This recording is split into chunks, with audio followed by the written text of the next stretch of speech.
बिस्मिल्लाहिर्रहमानिर्रहीम। अस्सलाम वालेकुम फ्रेंड्स। आज की इस वीडियो में मैं एचबीएल कन्वेंशनल सेविंग अकाउंट्स के बारे में डिस्कस करूंगा।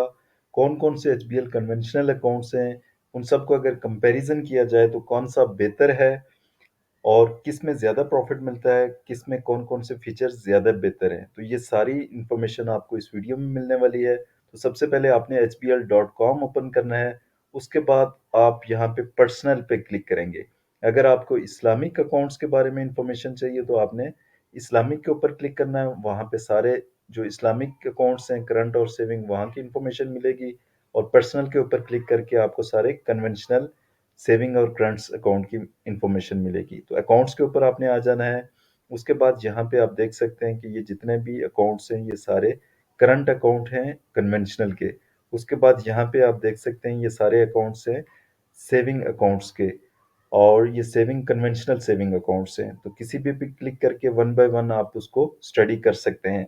तो इसके बारे में वन बाय वन मैंने सारे तकरीबन सारे अकाउंट्स की वीडियोस मैंने अपने चैनल पे ऑलरेडी अपलोड की हुई है, उसको आप देख सकते हैं। उसके बाद अगर आप चाहते हैं कि इन सारे अकाउंट्स को एक ही पेज पे वन पेज आप उसमें ओवरव्यू करना चाहते हैं, तज्जिया करना चाहते हैं, उस पे उसको फाइनल करना चाहते हैं कि कौन सा अकाउंट मेरे लिए बेहतर है, तो उसके लिए आपने की फैक्ट शीट डाउनलोड करनी है। तो की फैक्ट शीट कहाँ से डाउनलोड होगी? आपने रिसोर्सेज के ऊपर क्लिक करना है। यहाँ पे टॉप पे आप रिसोर्सेज देख सकते हैं। यहाँ पे क्लिक करेंगे तो इस तरह से आपका पेज ओपन हो जाएगा। यहाँ पे आप स्क्रॉल इस तरह से राइट साइड पे स्क्रॉल करके आप यहाँ पे देख सकते हैं, आपको रेट शीट मिल जाएगी जिसमें प्रॉफिट रेट्स होते हैं। उसके बाद की फैक्ट शीट मिलती है जिसमें सारे अकाउंट्स आपके उसमें कंपैरिजन कर सकते हैं। और शेड्यूल ऑफ बैंक चार्जेस यानी कि एसओबीसी वो आपको मिल जाएगा। तो आप यहाँ से एसओबीसी क्या होता है, यहाँ पे ये ऑलरेडी मैंने डाउनलोड करके रखा हुआ है। यहाँ पे आप देख सकते हैं कि हर तरह के छोटे मोटे चार्जेस जो भी आपके अकाउंट के रिलेटेड होते हैं, सारे अकाउंट्स के रिलेटेड होते हैं। एटीएम के चार्जेस क्या होते हैं, किस तरह से आप ट्रांजैक्शन करते हैं तो उस पे क्या चार्जेस पड़ते हैं, इंटरनेशनल ट्रांजैक्शंस के चार्जेस क्या पड़ते हैं, ये सारे आप इसके अंदर देख सकते हैं। उसके बाद की फैक्ट शीट जो होती है वो कन्वेंशनल जो अकाउंट्स होते हैं उसमें हर 6 माह के बाद अपडेट की जाती है, यानी कि जनवरी से लेके जून तक एक की फैक्ट शीट होती है, और जुलाई से लेके दिसंबर तक दूसरी की फैक्ट शीट अपलोड की जाती है, जो कि हर 6 माह के बाद प्रॉफिट का आपको एस्टिमेट पहले से दिया जाता है। तो जो इस्लामिक अकाउंट्स होते हैं उसमें हर माह प्रॉफिट का उसके बारे में जो डिटेल होती है वो हर माह अपलोड की जाती है। तो की फैक्ट शीट इस्लामिक अकाउंट है अगर आपके पास है तो हर माह आपने यहाँ से अपलोड कर लेनी है रिसोर्सेज के ऊपर जाके। तो यहाँ पे मैंने ऑन कर लिया है, इसको ओपन कर लिया है। जो एच बी एल इस जो conventional H B L accounts हैं उनको मैंने ओपन कर लिया है। यहाँ पे आप देख सकते हैं कि ये टॉप के ऊपर आपको सारे जो एच बी एल अकाउंट्स हैं कन्वेंशनल वो आपको नज़र आ रहे हैं। इसके बाद यहाँ पे आप देख सकते हैं कि करेंसी जो है पीकेआर में सारे अकाउंट्स ओपन होंगे सवाए H B L F C Y यानी कि foreign currency saving and Nisa F C Y saving account. इसके अंदर आपका जो अकाउंट होगा वो आप डॉलर में भी खुलवा सकते हैं, जीबीपी में खुलवा सकते हैं या यूरो में खुलवा सकते हैं। इसमें जौन सी करेंसी आप सिलेक्ट करेंगे उसी करेंसी में आप डिपॉजिट भी करेंगे और विड्रॉल करेंगे। तो बाकी अकाउंट्स में पीकेआर हो गया। मिनिमम बैलेंस में किसी में कोई हद नहीं है, ज़ीरो बैलेंस के साथ ये सारे अकाउंट आप ओपन करवा सकते हैं।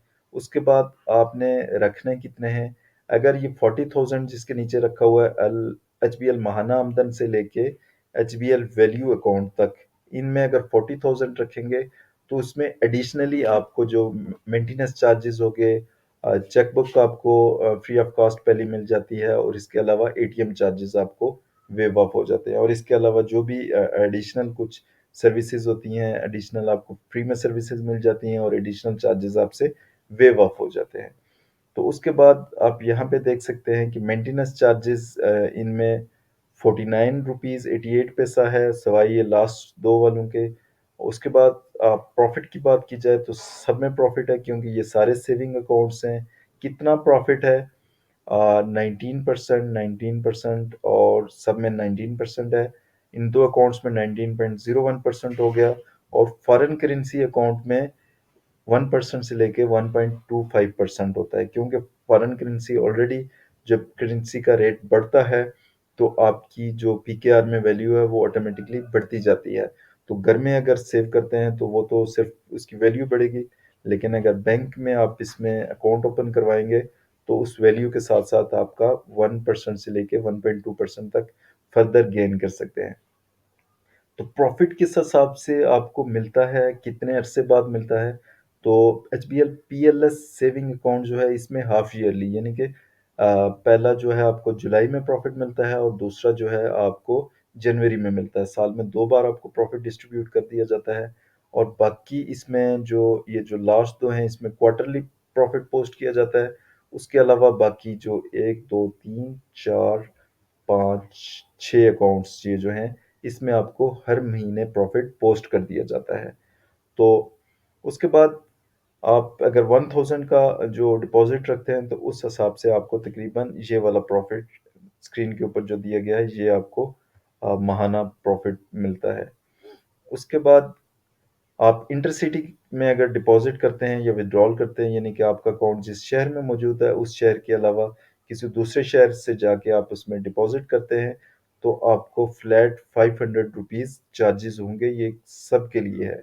उसके बाद विड्रॉल की अगर बात की जाए तो विड्रॉल में 5 लाख रुपए तक आपको ₹370 विड्रॉल पे चार्जेस पड़ेंगे या फिर 0.15% इन दोनों में से जो कम होंगे वो आपको चार्ज किए जाएंगे। अगर H B L F C Y saving account और निशा सेविंग अकाउंट की बात की जाए तो उसमें 0.1% मिनिमम है।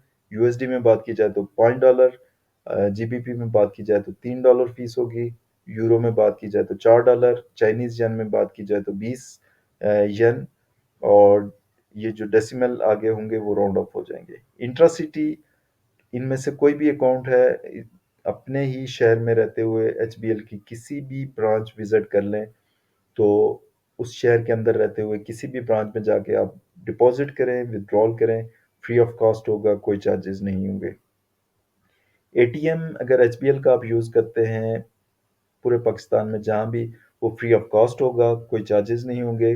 किसी भी दूसरे बैंक का एटीएम आप इस्तेमाल करेंगे तो ₹23.44 के हिसाब से चार्ज किया जाएगा। एडीसी यानी कि जो डिजिटल ऐप है, एचबीएल की ऐप है, वो सब में फ्री ऑफ कॉस्ट होगी, कोई चार्जेस उसमें नहीं होंगे, क्लियरिंग चार्जेस फ्री है। उसके बाद जो एसएमएस अलर्ट चार्जेस हैं जो तमाम ट्रांजैक्शंस के होते हैं वो आपको ₹180 पर मंथ चार्ज किए जाएंगे। अगर आपने मिनिमम 40,000 मेंटेन रखा हुआ है, वो अकाउंट्स जो ऊपर दिए गए हैं उसमें फिर आपको ये चार्जेस वेव ऑफ हो जाएंगे। उसके बाद जो डेबिट कार्ड्स हैं, ये पेपाक जो चिप है, पेपाक कार्ड जो होते हैं वो ₹1700 सालाना चार्जेस होते हैं। ये सारे जो अकाउंट्स होते हैं ये मिनिमम यही होता है। उसके बाद जो ₹2500 का जो है वो आपको सालाना पड़ेगा वीज़ा चिप कार्ड, और मास्टर कार्ड आपको ये भी ₹2500 सालाना का पड़ेगा। मास्टर कार्ड गोल्ड आपको ₹3300 का पड़ेगा। यूनियन पे चिप आपको ₹2300 सालाना पड़ेगा। उसके बाद मास्टर कार्ड वर्ल्ड यानी कि आप अगर डिफरेंट कंट्रीज में ट्रेवलर हैं तो उसके लिए ₹17,000 का आपको ये लेना पड़ेगा।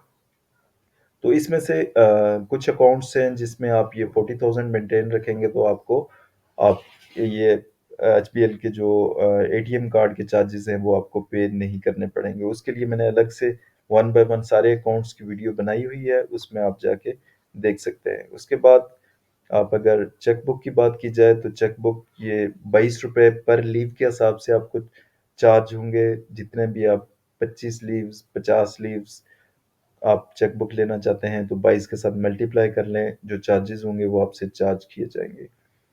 स्टाफ पेमेंट ₹600 है सारे अकाउंट्स में। उसके बाद आप बैंकर चेक अगर बनाते हैं या पे ऑर्डर बनवाते हैं तो इन सारे ही अकाउंट्स में ₹600 का बैंकर चेक या पे ऑर्डर बनेगा। फॉरेन डिमांड ड्राफ्ट की बात की जाए तो 0.25% मिनिमम है, और 1000 प्लस स्विफ्ट चार्जेस जो है 500 वो आपसे चार्ज किए जाएंगे। उसके बाद जो स्टेटमेंट है आपको एनुअली, हाफ ईयरली, डुप्लीकेट, ये सारी आपको फ्री ऑफ कॉस्ट मिल जाएंगी।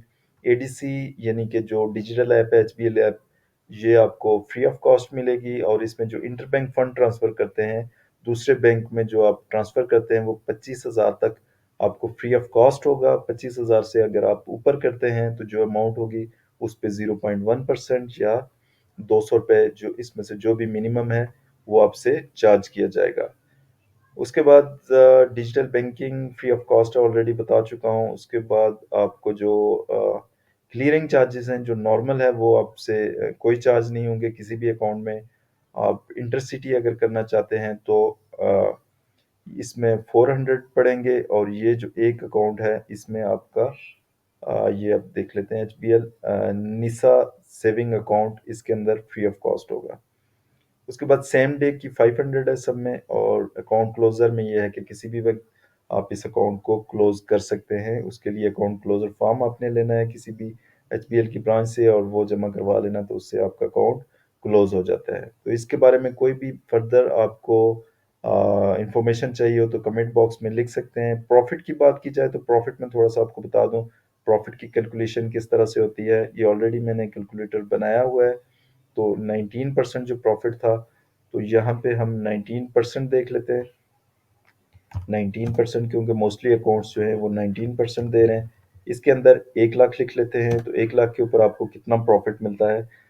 यहाँ पे आप देख सकते हैं कि डेली तकरीबन 52 रुपीज़ आपको मिलेगा प्रॉफिट। मंथली की बात की जाए तो 1562 रुपये मिलेगा, और ईयरली की बात की जाए तो 19% ये 1 लाख के ऊपर 19,000 रुपये प्रॉफिट मिलता है। अगर आप फाइलर हैं तो 15% इसमें से टैक्स डिडक्ट हो जाएगा, जो कि 2850 रुपये है, और टैक्स डिडक्ट होने के बाद 16,150 रुपये आपके अकाउंट में पोस्ट कर दिया जाता है। नॉन फाइलर है तो 30% टैक्स डिडक्ट होने के बाद 13,300 रुपये आपके अकाउंट में डिपॉजिट कर दिए जाएंगे। अगर आप 5 लाख डिपॉजिट करते हैं तो 5 लाख के ऊपर यहाँ पे सालाना 95,000 आपको प्रॉफिट दिया जाएगा। फाइलर टैक्स कटने के बाद आपको 80 रुपीज़ 750 चार्ज किया जाएगा, और नॉन फाइलर 30% टैक्स चार्ज होने के बाद आपको 66,500 आपको प्रॉफिट डिस्ट्रीब्यूट कर दिया जाएगा। तो ये है प्रॉफिट का। और इसके अलावा आप फर्दर इसमें कोई आपको इन्फॉर्मेशन चाहिए हो तो कमेंट बॉक्स में लिखिएगा, उसका रिप्लाई कर दिया जाएगा। वीडियो देखने का बहुत बहुत शुक्रिया। अस्सलाम वालेकुम।